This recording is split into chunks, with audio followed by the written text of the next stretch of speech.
मुसलमानों की कोई जगह नहीं है राजद में, ये हम लोग देख रहे हैं। मेरी नबी के शान में अभद्र टिप्पणी होती है और कोई हिंदू निकलकर सामने नहीं आता है। आरएसएस वाले जो भाषा का प्रयोग करते हैं वही भाषा का प्रयोग ओवैसी साहब की पार्टी करता है। ओवैसी चुनाव के समय प्रचार करने आ सकता है तो बाढ़ के समय में क्यों नहीं बिहार की जनता को देखने आ सकता है? मुसलमान बेवकूफ नहीं है, मुसलमानों ने बहुत पहले दरी बिछा दिया, बहुत पहले झंडा टांग दिया। एम कहाँ जाएगा?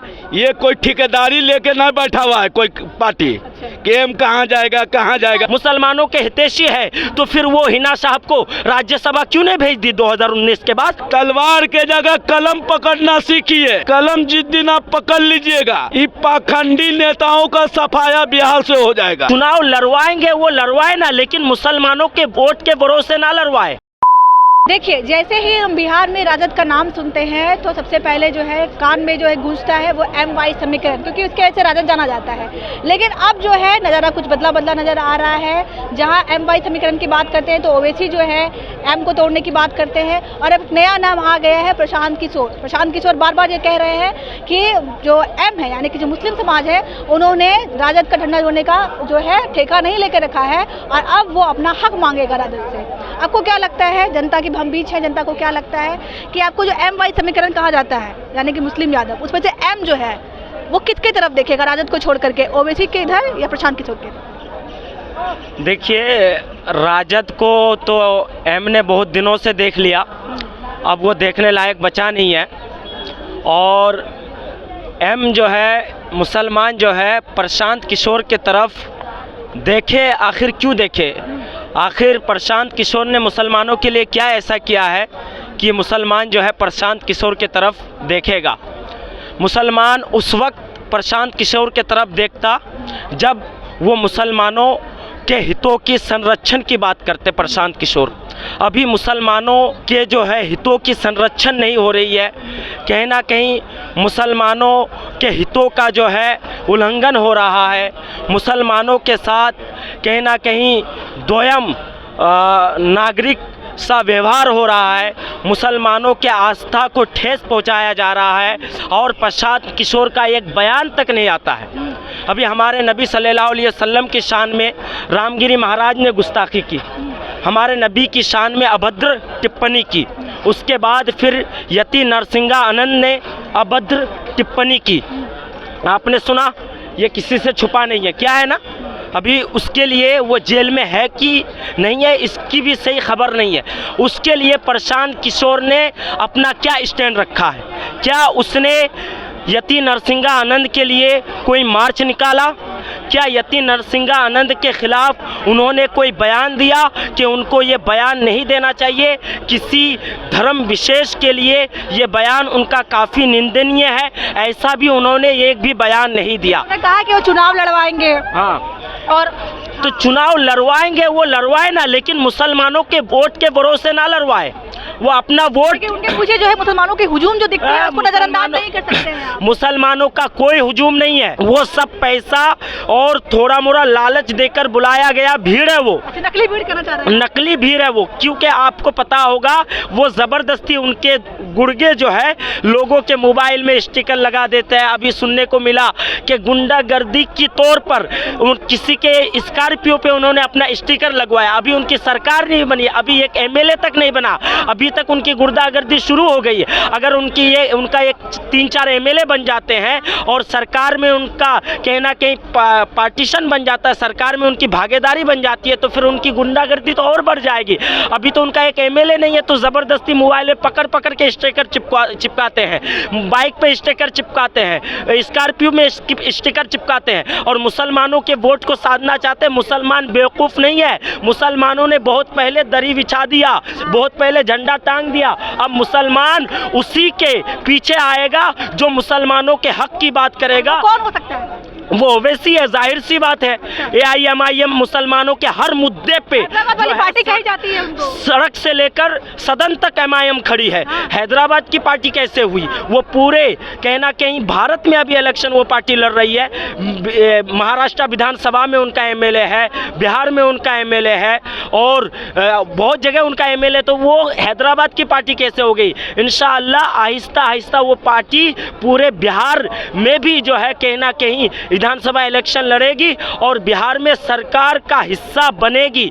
और जो मुसलमान है अभी ओवैसी ही को पसंद करेगा, उसके अलावा किसी और को पसंद नहीं करेगा। नाराज रहता है राजद से क्यों, लालू प्रसाद से क्यों? नाराज क्यों नहीं रहेगा भाई? आप देख लीजिए शहाबुद्दीन सर के साथ उन्होंने क्या किया, हिना साहब के साथ उन्होंने क्या किया। हिना साहब के खिलाफ वो अगर कहीं ना कहीं अवध बिहारी चौधरी को टिकट नहीं देती, राजद टिकट नहीं देती, तो हिना साहब आज सांसद बनी रहती।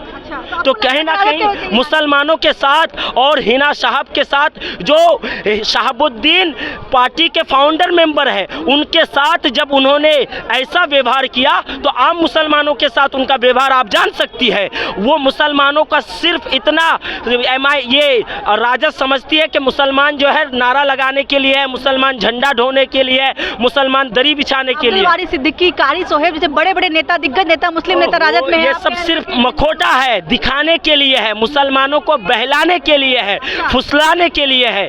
जैसे वो बीजेपी है ना, अपने ऊपर से कहना कि कम्युनल का धब्बा हटाने के लिए, अपने आप को सेकुलर साबित करने के लिए एक दो जो है कहना कि गुर्गों को रख लिया है, जैसे शाहनवाज है, मुख्तार नकवी है, ये सब को रख लिया है। उसी तरह राजद भी कारी शोएब है, उसके बाद अब्दुल बारी सिद्दीकी है, दिखाने के लिए सिर्फ मुसलमानों देखो हम तुम्हारे हितैषी है, तुम्हारे लोग भी हमारी पार्टी में है, कोई MLC है, कोई राज्यसभा मेंबर है। अगर उतने ही मुसलमानों के हितैषी है तो फिर वो हिना साहब को राज्यसभा क्यों नहीं भेज दी? 2019 के बाद बीमा भारती को भेज सकती है राजद, और कहना कहीं उनके और दूसरे लोगों को भेज सकती है राजद। क्या हिना साहब को नहीं भेज सकती थी राजद? कहना कहीं ये कहना कहीं नाइंसाफी है मुसलमानों के साथ। मुसलमानों की कोई जगह नहीं है राजद में, ये हम लोग देख रहे हैं। आपको लगता है कि जो 28 साल से जो राजद MY समीकरण यानी M पे जो दावा ठोक रही है,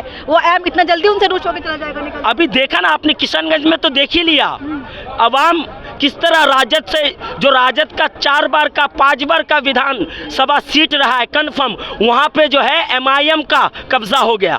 आपने देखा वहाँ के लोगों ने जो है 30 साल 40 साल पुरानी पार्टी राजद को ठुकराकर एक नई पार्टी जो बिहार के लिए नई है MIM को अपनाया। तो इससे पता चलता है कि अब राजद से जो है M का दावा ख़त्म हो गया है। अब राजद को जो है मुसलमान पसंद नहीं करते, मुसलमानों के पास अब जो है राजनीतिक कहना कहीं विकल्प आ गया है। पहले मुसलमानों के पास राजनीतिक विकल्प नहीं था, इसीलिए अब राजद को MIM जो है राजद को जो है MIM कहना कहीं पस्त करेगी। और मुसलमानों का नारा है कि सबने दिया है हमको चोट, अपनी पार्टी अपना वोट। सबने दिया हमको चोट, अब अपनी पार्टी अपना वोट। और हमारे जो लालू जी वो पहले कहते थे जिसकी जितनी भागीदारी उसकी उतने हिस्सेदारी। आप मुझे बताइए, मुसलमानों की भागीदारी है 18% की, और उनको जो है कहीं ना कहीं हिस्सेदारी के नाम पर क्या मिलता है? 2 सीट। पूरे बिहार में इस बार लोकसभा में कितना सीट दिया राजद ने? मुसलमानों को कितना सीट दिया? 2 सीट। और 12% की भागीदारी है और यादव को कितना सीट मिला? 10 सीट मिला। तो बताइए, तो ये कहना कि लालू जी का नारा कहाँ रहा कि जिसकी जितने भागीदारी उसकी उतनी हिस्सेदारी? ये तो जिसकी जितने भागीदारी के नाम पर मुसलमानों को ठगा जा रहा है, मुसलमानों के साथ नाइंसाफी किया जा रहा है। हिना साहब को वो इतने हमदर्दी और हितैषी होते तो हिना साहब को राज्यसभा भेज देते, अब्दुल बारी सिद्दीकी को भी राज्यसभा भेज देते, तो उनको नहीं भेज रहे हैं। शकील साहब को भी राज्यसभा भेज देते, मधुबनी वाले, लेकिन उनको नहीं भेजा जा रहा है। तो इससे साफ पता चल रहा है कि मुसलमानों को कहना कि राजद ठगना चाहती है और ठगती रहेगी। इसीलिए मुसलमानों ने अब तीसरा विकल्प चुना है, AIMIM। चलिए, AIMIM जो है, लगता है आपको ये कह रहे हैं कि AIMIM जो है मुसलमानों का नया विकल्प है बिहार में? हम तो 2 टूक में कह दें भैया, पूरी बात सुन लें। हाँ। जिस पार्टी का एंट्री 2020 में हुआ हाँ। और 5 सीट जीत के आई सीमांचल के इलाके से, हाँ। पहला वो 5 में से 1 रह गए, हाँ। 4 भाग गए। अब समझिए भगौड़े पार्टी का भगौड़ा विधायक भाग गया है, जिसको अपने पार्टी पे भरोसा नहीं तो उसका क्या होगा, सिद्धांत क्या है। और जिस पार्टी को लॉन्च किए बिहार में लाए वो पार्टी का लोग मानने को तैयार नहीं होते हैं, क्योंकि उनका जो भाषा होता है न, आरएसएस वाले जो भाषा का प्रयोग करते हैं वही भाषा का प्रयोग ओवैसी साहब की पार्टी करता है। अच्छा, तो आप मानते हैं कि बी टीम है बीजेपी की? अब बी टीम है कि ए टीम, उसका हम फैसला नहीं करेंगे। हाँ। जनता का जो जनादेश आएगा 25 के विधानसभा चुनाव में, उसका इंतजार कीजिए। और ओवैसी साहब भाषा का प्रयोग कीजिए सही। और आप तो सही बोलते हैं, मगर आपके लोग जो होते हैं ऐसा बात कहे जाते हैं हिंदू मुसलमान वाला, जो आपस में बढ़ जाए। और आपकी राजनीति जो है बांटने वाला, जो राजनीति भाजपा का है हिंदू मुसलमान का, वही राजनीति आपका है। तो आपके लोग बांटने वाला जब तक भाषा का प्रयोग करते रहेंगे तब तक यहाँ लोग बढ़ता रहेगा। ना मुसलमान आपके हाथ का कठपुतली बन सकता है, ना मुसलमान जेडीयू के हाथ का कठपुतली हो सकता है, ना मुसलमान होगा तेजस्वी के हाथ का कठपुतली। क्योंकि इधर सुनिए, जो 47 से आज तक एक लीडर हम लोग नहीं ला सके, जीतन राम मांझी लीडर हो गया अपने समाज का, है उपेंद्र कुशवाहा अपने समाज का लीडर हो गया, है ना भाई। सब कहीं ना कहीं, चिराग पासवान भी अपने समाज के, नीतीश कुमार 19 सालों से सत्ता में है ना, लालू यादव भी है हुकूमत में कर लिए बिहार में। तो सभी समाज ने कहीं ना कहीं लीडर पैदा किया। बिहार क्यों पीछे, ये सोचने वाली बात है। तो हम ऐसे जो सोच है ना, सोच को बदलना होगा। और हिंदू मुसलमान का जो धारा है इसको मिटाना होगा, नफरत को। हम ऐसा क्या बात करें कि सामने वाला आदमी हमारे बातों से। अच्छा ठीक है, सवाल ये था कि ये जो एमवाई राजद जो एमवाई समीकरण की बात करती है उसमें से एम टूट के किधर जाएगा, एआईएम के पास या फिर प्रशांत किशोर की जनसुराज के पास? देखिए एम कहाँ जाएगा, ये कोई ठेकेदारी लेके ना बैठा हुआ है कोई पार्टी। अच्छा। कि एम कहाँ जाएगा कहाँ जाएगा। तो राजद ठोकती है। अरे एम के लिए किसने क्या किया, आज एम को सीमांचल के इलाका में जाके देख लीजिए ओवैसी साहब, उनके बाल बच्चे शाम में क्या करते हैं। आज भी वहाँ से रोज पलायन करता है अदर स्टेटों के लिए, उनको आप रोक दीजिए। आपके बड़े बड़े स्कूल है, कॉलेज है, आप उन गरीब बच्चों को जाके अल्पसंख्यक बच्चे को दाखिला कराइए, तब हम मानेंगे।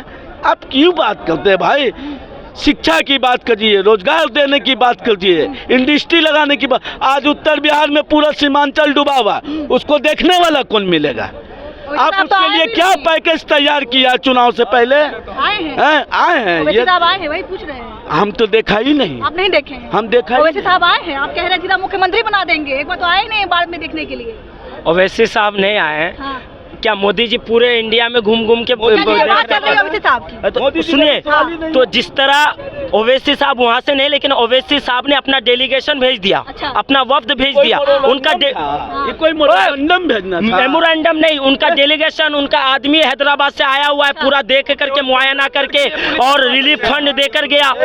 1 मिनट, उनका रिलीफ फंड देकर गया सीमांचल में पूरे। और मुझे बताइए उनकी क्या सरकार है, क्या वो आपदा मंत्री में उनके हिस्सेदारी है? आप तो लड़ते हैं, सीटें जीतते हैं ना, तो हक तो बनता है ना। हक जितना करने का उतना उससे ज्यादा हम लोग कर रहे हैं। अख्तरुल इमान साहब हमारे राष्ट्रीय ये प्रदेश अध्यक्ष है, उनको जाकर देखिए, ये एक दिन भी बैठे नहीं है। महानंदा नदी के किनारे मिलेंगे, कभी कोसी नदी के किनारे मिलेंगे, कभी मोची नदी के किनारे मिलेंगे, कभी नागन नदी के किनारे मिलेंगे। जो ओवैसी चुनाव के समय प्रचार करने आ सकता है, तो बाढ़ के समय में क्यों नहीं बिहार की जनता को देखने आ सकता है? मैं सवाल बिहार के जनता को वो आते हैं देखने के लिए। बाढ़ के समय आए हैं, बाढ़ के समय नहीं आए, लेकिन उनका आदमी तो देख रहा है ना, उनका आदमी मैं हूँ, मैं देख रहा हूँ। पूरे बिहार में जाके देखिए। चुनाव में प्रचार आप ही कीजिएगा उनका? मैं ही करता भी हूँ। नहीं, मेरे बदौलत, लेकिन उनका आदमी कर रहा है काम, तो उनको आने की वो पूरे इंडिया में देख रहे हैं। बहुत जगह खाली सिर्फ ईमान चल रही है।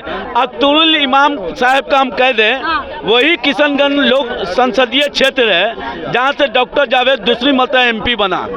तो मेरा मानना है ना कि जनता को कब आप अपनी राजनीति करते हैं, हम कैसे MP MLA बन जाएं? हैं? पूरे बिहार में 14 से 15 करोड़ की जनसंख्या है, उसमें हिंदू हो, मुसलमान हो, सिख हो, ईसाई हो या बौद्ध हो, सभी का बात कीजिए और जाति धर्म का बंधन तोड़िए। मैं पैगाम दे रहा हूँ, बंधन को तोड़िए और तलवार के जगह कलम पकड़ना सीखिए। और कलम जिस दिन आप पकड़ लीजिएगा, ये पाखंडी नेताओं का सफाया बिहार से हो जाएगा। चलिए, बहुत अच्छी बात है, इन्होंने बहुत अच्छी बात कही कि तलवार के जगह पे कि हिंदू मुस्लिम के पाखंड को या हिंदू मुस्लिम जो कर रहे हैं उसको छोड़िए। तो मैं भी वही कहता हूं कि जो लोग हिंदू मुस्लिम कर रहे हैं उन लोगों को किनारा करके हिंदू मुस्लिम मिल के रहिए। तो मैं ये कब होगा? सिर्फ मुसलमान खाली करेगा ऐसा तो नहीं होगा। मेरा मानना है जब नबी की शान में गुस्ताखी होगी तो हिंदू तलवार लेकर निकले और रोड पर मार्च करे। जब राम की शान में गुस्ताखी होगी तो मुसलमान तलवार लेके निकले और मार्च करे रोड पर और उनके लिए इंसाफ की मांग करे। तो मैं मानूंगा कि हिंदू मुस्लिम में एकता है। ऐसा थोड़ी खाली जबान से बोलने से नहीं होता है। अभी हमारे नबी की शान में गुस्ताखी हुई तो कितने हिंदू बीजेपी वाले निकलकर सामने आए? नहीं आया ना कोई। लेकिन आपको मैं बता देता हूं, जिस दिन राम की शान में कोई मुसलमान गुस्ताखी करेगा तो मैं मुसलमान के साथ खड़ा नहीं रहूंगा, बल्कि मैं हिंदू भाई के साथ खड़े होकर थाना जाऊंगा और उस बदबख्त के खिलाफ FIR दर्ज करवाऊंगा जो राम की शान में गुस्ताखी करेगा, जो राम की शान में अभद्र टिप्पणी करेगा। लेकिन मेरी नबी के शान में अभद्र टिप्पणी होती है और कोई हिंदू निकलकर सामने नहीं आता है, तो कहीं ना कहीं ये मुझे अफसोस लगता है कि हम यहाँ पे आप लोग अल्पसंख्यक है और अल्पसंख्यकों का जो है कोई सहारा नहीं है। सरकार भी उसका साथ नहीं दे रही है, बहुसंख्यक भी उसका साथ नहीं दे रहा है। नहीं, हुकूमत तो साथ हुआ, हुकूमत तो उसको पकड़ा, हुकूमत पकड़ा, समझिए बात। और जो गुस्ताखी कर रहा है वो कोई भी पार्टी उसको श्रेय देता है तो मैं इसका निंदा करता हूँ। ऐसे लोगों को समाज में रहने का अधिकार नहीं है। वो कोई भी किसी भी धर्म के प्रति बोलता है। सही बात है, किसी भी धर्म के प्रति हो। अब तक गिरफ्तार क्यों नहीं? रामगिरी गिरफ्तार, किसी भी धर्म के हो, उसको किसी भी धार्मिक लोगों का, धार्मिक जो भगवान है या जो कहे जाते हैं, उनका अपमान करने का हक नहीं है और किसी भी प्रकार का श्रेय उनको नहीं देना चाहिए। बाकी आपकी क्या राय है कमेंट से जरूर बताइएगा। तब तक के लिए बहुत बहुत धन्यवाद।